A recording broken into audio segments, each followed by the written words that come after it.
Hill is like a different way of life. Blood and Crip, we all come as one. The Hill is about 70 years old. Many a Cowboys come up out of this place. It was like a training ground for future black cowboys. The history of this place is infused with the community. It didn't start out as being a place to stop the gangs, but in the end, that's what it has done. It's either you're gonna be a gangbanger or you're gonna be a cowboy. You can't do both. I remember the first time I ever heard about Compton was back during the 1980s, where crack cocaine was dropped across the country and we suddenly saw all this gang violence that we hadn't seen before. Can you just go through kind of what you remember about growing up? I know Compton has changed a lot since that time, but what did you two remember growing up in the neighborhood? I'll start with you, Randy. Oh man, just gangsters. I mean, that's the best. If I had to put it all in one word, it would just be gangsters. Like, we would see a lot of activity that definitely wasn't legal. There definitely was a lot of high tensions, a lot of hostile environments. I heard Meek Mill recently call it growing up in a ruthless environment. I really related to that. You just saw people around you, whether it was doing drugs, selling drugs, being part of a gang, being shot at, shooting at people, being victimized by the police, attacking police. Just anything that it was like the perfect storm of social issues that you would see in the inner city, just basically being an underserved community. It's just what it is. And Walter, for you, what helped you to avoid being sucked in by the streets, or did you at one point do that? Yeah, definitely. So I grew up like right up the street, like about 10 minutes away from the ranch, right? So I also grew up in the mid 80s, early 90s, and experienced similar things. I think, growing up in South LA, Southeast LA at that time, there was a lot of violence, a lot of tensions, crack cocaine, and, there was a sort of like war in the hood, essentially. There was a lot going on. There was like social conflicts. And I think for me, it helped to have a mom and an aunt who really sort of like believed in me. But outside, most of my friends were all getting swept up, and it's sad to say, but I feel like I was one of the lucky ones. Yeah, Randy, a lot of people don't understand how your environment can really be if that's all you rise to just that occasion.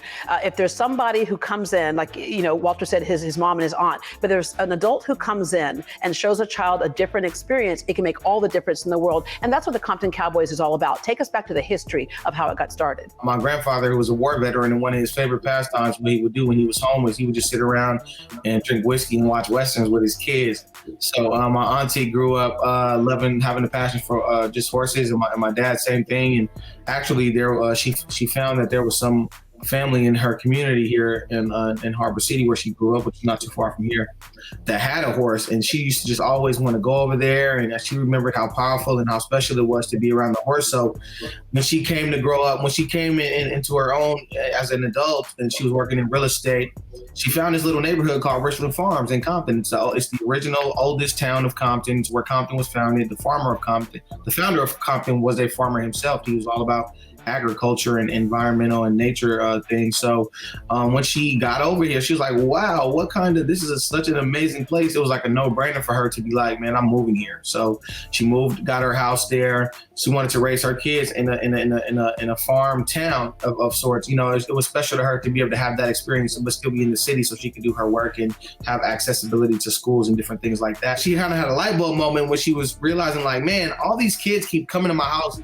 begging me to ride my horse, because every time I'm out on my horse, they always following me home and stuff. So she's like, oh, dang, that's what it is. Like, like, if I can use the horses to attract all these kids, then when they come out, I got to tell them, if you want to ride, you got to go to school. I got to see your report card. You got to make sure I got to see your truancy report. Make sure you go into class and make sure you behaving. Your parents and guardians got to bring you, or somebody. And so she just started out with her kids and their friends, and it just snowballed. So we, like, over 30 years later, with we right now have about, I think we're back there, we have 15 horses back there.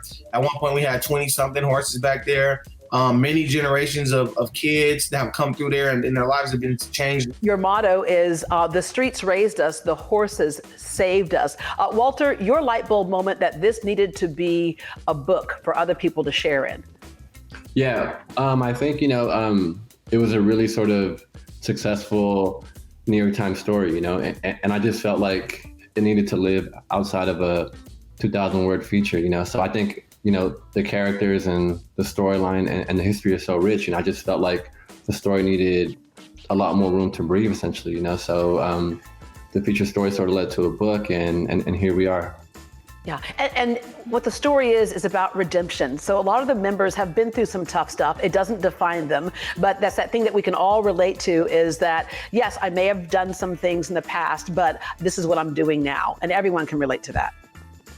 Yeah, I think it's a story that's like both like really specific to Compton, you know, and to Randy and his family and his friends. You know, I think it's a story about salvation, about the ways that we find, you know, spaces in our lives and places, you know, to heal, essentially, you know. And I think for Randy and his family and his friends, it happens to be a horse ranch at Compton.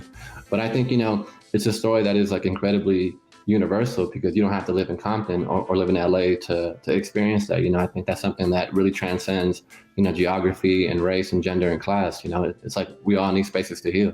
Yeah, and Randy, it's interesting. You know, part of as we all search for how we solve some of the issues, especially in the African-American community, is knowing your history. Although Hollywood would show you a different type of cowboy, John Wayne, really the original cowboys were Hispanic and Black.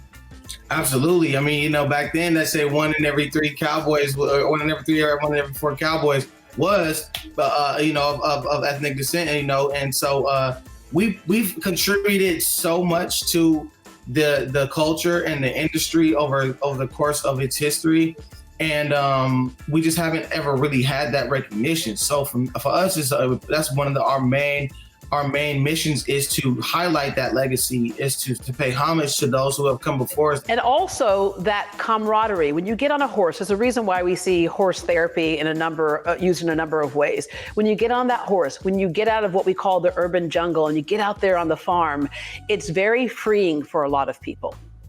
Absolutely. It's just you know, when you grow up in an urban landscape in the inner city, you know, mostly everything around you is man-made. You know, it's architecture and it's nothing. There's so much such a lack of nature and things that are green and things that are real. And so when you grow up without that, you feel disconnected. You start to feel, you know, like something's off. And so for us, it's about like reconnecting us with our natural essence, our natural roots, animals, the environment, trees, wind. And so when you're getting up on the horse, you just feel the ultimate highlight of that, of like free in outside nature connection. And it's very spiritually refreshing.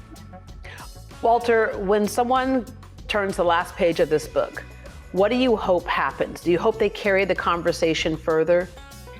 Absolutely. You know, I think, especially in a moment like right now, you know, I think like this book is even more timely than ever. You know, I think this is a book about the ways that we are often forced to create community and to find hope and to find meaning in our lives. You know, and I think right now, especially with like a conversation about police violence, you know, I think, you know, the fact that Randy and his friends like have often, you know, like use horses as a shield, as armor, you know, in Compton, to me is telling. You know, I think it's both beautiful that these horses provide, you know, safety and a sort of love and passion, but it's also tragic, right? That we have to find ways to survive, and that we have to be creative to survive. Well, gentlemen, thank you very much for joining us today, and thank you very much for sharing the story of the Compton Cowboys. Thank you so much. We appreciate it. All love. Y'all keep checking this out. We're doing some amazing things in the community. And you can get a copy of the Compton Cowboys, the new generation of cowboys in America's urban heartland, online and wherever books are sold.